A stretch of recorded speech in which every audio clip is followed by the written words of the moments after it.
او د دې ښایسته طریقه دا ده د قرآن د تلاوت چې ځان له یو ټیم ټیبل برابر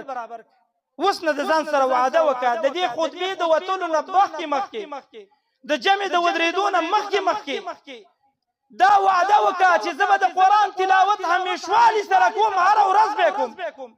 ځان ته یو ټیم مقرر ځان ته یو حصه د قرآن تلاوت مقرر کړه الله څه دا وعده وکړه که ته طاقت لرلی شي چې یاره یو سپاره د ورځې تلاوت وکړم دا په ځان باندې لازمه کړه زه به تر هغه وخته پورې نه وده کېږم هغه وخته پورې به د دوکان شټر نه کولاوم هغه وخته پورې به روټۍ نه خورم هغه وخته پورې به د کور نه نه وځم هغه وخته پورې به د جومات نه نه وځم چې تر کوم وخته پورې ما د قرآن یوه سپاره تلاوت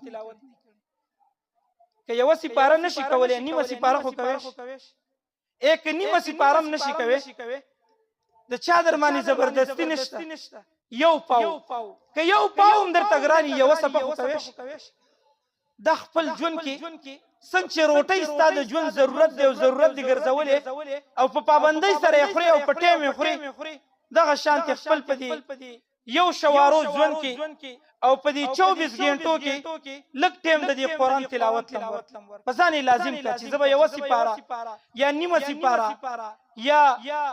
یو رکوع یا یو پاو یا یوه څپه خامخا تلاوت کوم